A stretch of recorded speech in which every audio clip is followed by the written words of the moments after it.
Now on our feed at 4, the clock is ticking.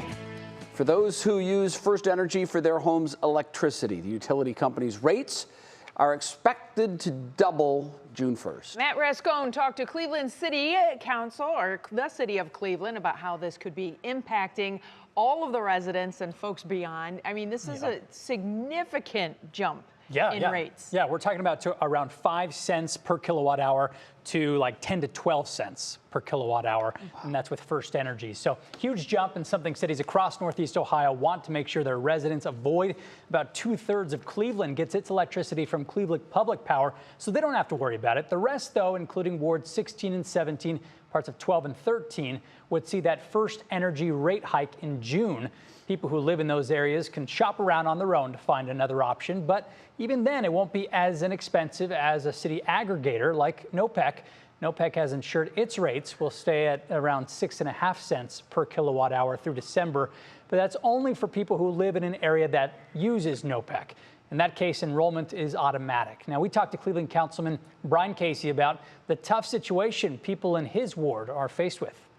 They can shop around on their own. The problem with that is, though, it's like a used car salesman, right? Everybody's going to have the best rates right now. No one's going to get a better rate than we will once we get an aggregator, because we can do it for the more people, right? So we'll be able to get the lower rates. It's just getting the administration over to give us that authority to come up with an aggregator.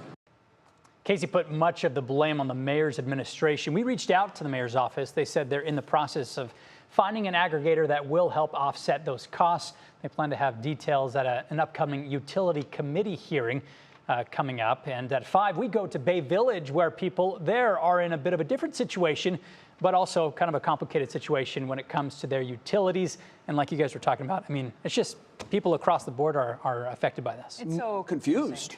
Yeah, I mean, most people are confused by it.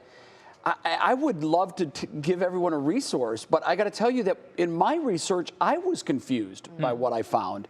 So there are websites that you can go to and try to find out where the best deal might be for you, but for everyone, it's kind of different.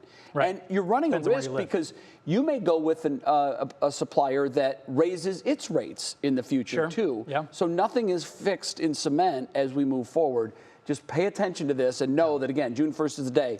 It's going to be confusing a lot of folks. So, Matt, thanks. We'll try to keep everyone clear and up to date as much as we can.